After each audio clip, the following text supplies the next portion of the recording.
इस क्लिप को देखने के बाद तुमको ये लग रहा होगा कि जो इंसान दोनों हाथों से लिखता है, वो एक नॉर्मल इंसान से तो ज़्यादा इंटेलिजेंट होता होगा। लेकिन इसकी सच्चाई कुछ और ही है और ये लोग ऐसा कैसे कर पाते हैं?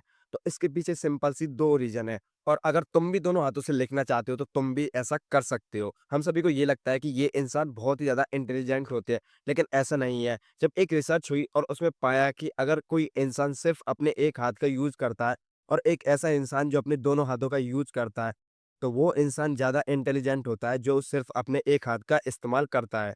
दोनों हाथों से लिखने के पीछे जेनेटिक मटेरियल का बहुत बड़ा हाथ होता है, क्योंकि तुमने देखा होगा कि हम अपने पेरेंट्स की तरह ही दिखते हैं। यानी कि अगर हमारे पेरेंट्स दोनों हाथों से लिखते हैं ना, तो उन्हीं का ही जेनेटिक मटेरियल हमारे अंदर आता है और हमारे अंदर भी वो क्वालिटी डेवलप हो जाती है दोनों हाथों से लिखने की।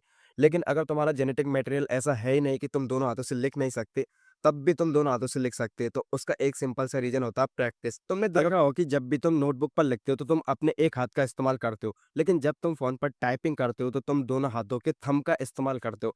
इसका सिंपल सा मतलब ये होता है कि तुमने अपने दोनों थंब से इतनी ज़्यादा प्रैक्टिस कर ली है कि अब तुम दोनों थंब का एक साथ इस्तेमाल कर सकते हो टाइपिंग करने में। तो ठीक इसी तरह से तुम अगर दोनों हाथों से लिखने की प्रैक्टिस करोगे ना, तो तुम भी ऐसा कर सकते हो।